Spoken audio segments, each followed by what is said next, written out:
Today I'm going to take a deeper dive into Arsenal target Amadou Onana and where I think he'll fit in, as well as some of his main strengths and weaknesses.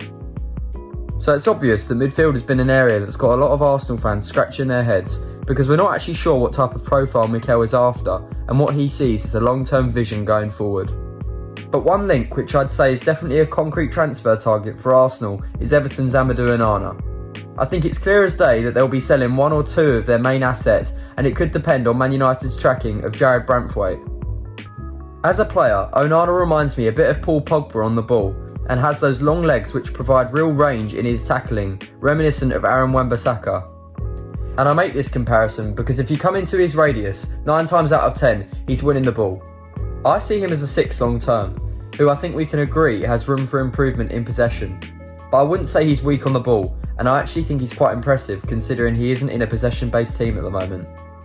I'd be interested to see how he can adapt and improve in a team who predominantly has most of the ball in games. But as we're aware, Mikel loves his duels and aggressive players who are capable of winning the ball high up the pitch, which there's no doubt that Onana would definitely add to. He's 6'5", which instantly jumps out at me and makes me think, what is Arteta actually building in terms of this team full of physical monsters? Imagine us in the Champions League, where it's hugely reliant on transitions, and we rock up with a midfield of Rice and Onana. But for a big man, he's definitely got great feet and the technical security to play for a big club. I actually think the dynamic with Rice will work similarly to how it's worked with Partey during the back end of the season. There's definitely question marks over whether a like-for-like replacement from Partey to Onana weakens us in build-up. Can Onana beat the press as often, and does he have the array of passing variety a Partey or a Jorginho have? But I would expect Arteta to find solutions to our build-up, as he was able to do so midway through the season, and I think Onana is definitely young enough to learn and improve in a new system at only 22 years old. It's also hugely impressive just how mature he is for such a young guy. With such great character, Edu and Arteta will use this as a measure for their recruitment, as they've done so previous. Alex Iwobi suggested in an interview that the Everton team sometimes forgot just how young he was by his personality.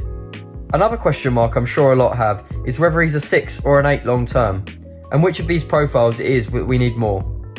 I personally see this potential signing as one which would be dependent on the future of Thomas Partey. If Partey was to leave, then I think Amadou Onana and Fofana of Monaco would top the list of players to replace him.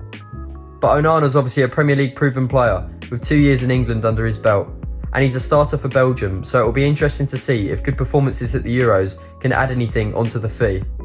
The player has been linked with us for some time by reliable sources. I've seen varying information on the fee between £50 and £60 million, which should get it done with Everton's need to sell due to PSR constraints. If this rumour does indeed come to fruition, it will be interesting to see the midfield dynamic and definitely give some insight into how physically and technically dominant Mikel wants his side to be as we try to take that next step in the Premier League and Champions League. If you enjoyed the video, please like and subscribe, and I'll see you in the next one.